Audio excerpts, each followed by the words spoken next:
Je sentais la nécessité d'être accompagnée, de sentir un rapport de confiance absolue. C'est vrai que quand j'ai rencontré Diane pour la première fois, eh bien, j'ai senti qu'il fallait vraiment accompagner en douceur. Il y a des voilà, il y a des circonstances qui font que le fait de pas brusquer la personne, vraiment de la laisser aller à son rythme, là, ça a pris vraiment tout son sens. Et puis ça s'est fait assez naturellement, voilà, étape par étape, au fur et à mesure de ces 9 mois d'accompagnement, il me semble.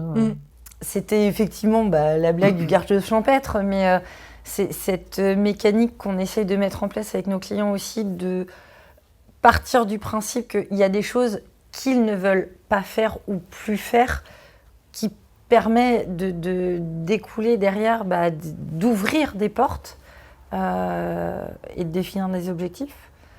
Mais il y a eu ce questionnement de se dire, est-ce que je reprends un emploi ou est-ce que je me mets à mon compte? Est-ce que je crée une entreprise? Ce vers quoi j'ai envie d'aller? Ouais, parce qu'en fait, je suis arrivé avec 4 cartes, grosso modo, à jouer, qui étaient assez claires dès le départ. Et puis, au final, c'est une 5e qui est sortie du jeu. Dans le processus d'outplacement, c'est d'arriver à sortir des chaussettes, un peu comme dans les westerns où il y en a qui sortent des cartes des manches et tout. Là, ça permet de sortir une vieille carte des chaussettes. Et là où je pense que j'ai commencé à la déranger un petit peu, c'est en lui disant non, on va faire une pause et on va prendre le temps, on va réfléchir et on va se poser. Elle m'a forcément imposé de prendre du temps, là où je pense que depuis 20 ans, je n'ai pas pris énormément de temps, notamment sur ma partie perso. Ça oblige à se poser quelques questions, à faire de l'introspection, à se dire mais pourquoi je fais ci, pourquoi je fais ça, mais où je vais. Alors elle m'a amené à peu près sur tous les chemins, alors de l'immobilier de je sais pas quoi, ouvrir un magasin bio, enfin on a fait beaucoup de choses. On a fait beaucoup de séances où je suis allée chercher au plus profond de moi.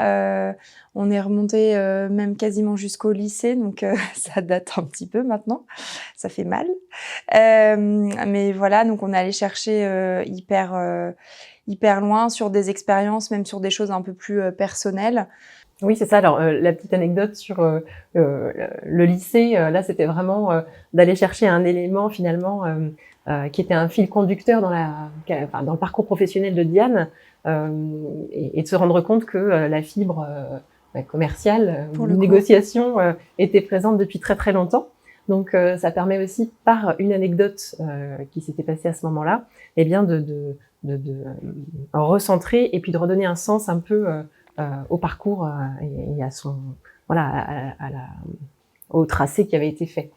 Un virage à négocier et il fallait pas passer derrière la barrière, quoi. Donc l'accompagnement a fait que je suis resté sur la voie et j'ai réouvert une nouvelle voie en fait. Voilà. Damien, il y avait besoin qu'il soit entouré. Cette notion du vide, c'est ça. Il fallait être entouré et avancer. Donc pour le coup, on a essayé de faire ça.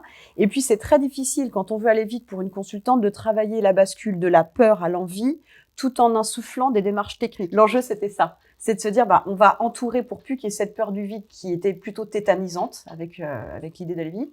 Donc, on encadre, on travaille les peurs pour pas qu'il y ait de rechute dans l'autre univers professionnel qui sera atteint. Et en même temps, on fait intervenir le technique pour que ce soit complémentaire. Et c'est pour ça qu'on s'est retrouvés à deux pour répondre à l'envie d'aller vite, tout en ne négligeant pas le travail des peurs, du passif, etc. Donc, ça a été assez dense comme démarrage. Intense, oui. Il y a eu 2 mois vraiment de démarrage, oui, intense. Je suis quelqu'un par nature d'assez pressé, donc là, j'ai eu... C'est une des choses pour nous les plus difficiles à travailler. Et on est obligé de les travailler avant de rebondir. C'est très, très important. Sinon, la personne, elle tourne en rond. Ça peut être des clients qui tournent en rond sur mettre toute l'énergie sur faire payer l'employeur plutôt que de mettre l'énergie sur rebondir et partir. Donc, il faut réparer, mais il faut pas que ça tourne en rond. Et c'est vrai qu'au démarrage, je sais pas si tu t'en souviens, on a passé beaucoup de temps à décortiquer. Donc, on enlève le cadre de référence qui est le nôtre et on accepte. C'est-à-dire que Yannick arrivait en disant, là, du coup, je vais réclamer ça ou je vais faire ça ou je vais y aller. On prend, on écoute. Enfin, j'ai dit OK, mais attention. Est-ce que là, c'est vraiment nécessaire? Oui, ça l'est. OK, Mm. pas de problème. Et donc, quand on fait l'exploration au tout début, où on dit, voilà, là, il va falloir que vous me racontiez votre parcours, vos années en entreprise. Et il disait, non, mais en gros, tout était super, sauf la fin. Mais tout était super. Et donc, le fait, en effet, de mettre le doigt sur certains épisodes ou de mettre des mots, c'est vrai que ça, il y avait une sorte, pas de déni, mais de surpositif. C'est bien d'ailleurs ce que tu m'avais dit, je crois, au premier entretien également. Parce que à l'époque, tu me disais vous, c'était sympathique. Hein. J'aimais bien l'ancienne, ouais. À l'époque, où elle me vous voyait, c'était plus classe, ouais. Mais je n'étais pas parti pour les bonnes raisons, je restais pour les mauvaises. Et effectivement, et c'était ça en fait. Hein, et mon côté, plutôt avoir toujours le positif des choses, m'était vraiment derrière ce qui était négatif et qu'il fallait traiter en fait, que je traitais pas du tout. Et ce premier rendez-vous, en tout cas, il a été là pour poser ça et dire non, non, non. Ce qui est négatif là, regardez, il est là en fait. Donc vous avez vécu ça. Donc attention, vous êtes dans cet état d'esprit aujourd'hui.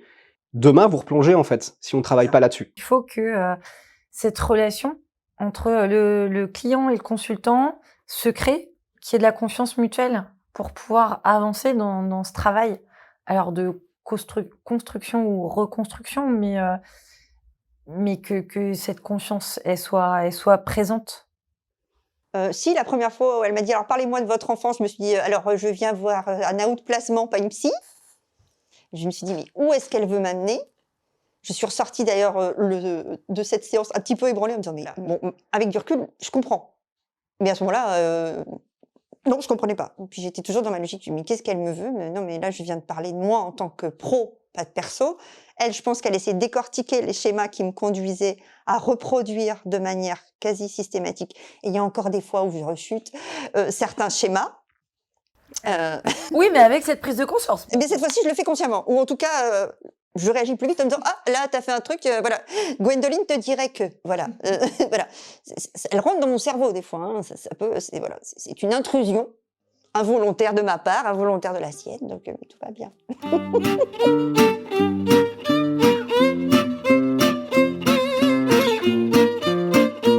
Alors en fait, j'ai un souvenir qui est hyper marquant avec Gwendoline. C'est, je sais plus comment ça s'appelle l'exercice, mais elle me faisait regarder un mur, donc c'était un mur blanc, et où elle me posait des questions, où elle me racontait une histoire. Non, je crois qu'elle me posait des questions et elle me demandait de réagir par rapport à ces questions. Et l'idée, en fait, c'était un petit peu de la projection, quoi. Et c'était assez rigolo parce que je me voyais dans un endroit où il y avait très très peu de matériel. C'était un bureau, enfin qui n'était pas forcément très grand. Mais le truc hyper surprenant, c'est que je me voyais avec des gens autour. Et moi, quand je me suis mis à mon compte, je me suis dit, moi, je vais travailler seul. Je veux, c'est pas l'idée de tout maîtriser, si tu veux. C'est que je voulais pas avoir de poids, je voulais pas avoir de choses comme ça, etc. Et donc je me visualisais là-dedans. Et c'est ce que je lui disais, quoi. Et à la fin, elle me dit, alors ça va? Je lui dis, ouais, j'étais hyper impressionné par l'expérience. Je lui dis, par contre, il y a quand même un truc, c'est que m'imaginer à travailler avec des gens, bah, franchement, et elle me dit, bah, tu sais, Nolwenn, au début, elle pensait qu'elle allait travailler toute seule, hein, puis aujourd'hui, bah, on est plusieurs, quoi. Et en fait, je vais commencer à travailler avec quelqu'un au mois de février, et je suis ravi. Où on va pouvoir aller après? Tu parles bien. C'est vrai. Franchement, Mais ça toi aussi, déchire. Franchement, tu déchires. Un cadre plus net pour ne pas se laisser happer finalement par ce que pourrait attendre l'entreprise ou ce qu'on est prêt à donner finalement. Et c'est vraiment de Travailler un peu assez rapidement sur tout ce qui était test de personnalité et autres. C'est des choses que j'avais déjà plus en tête.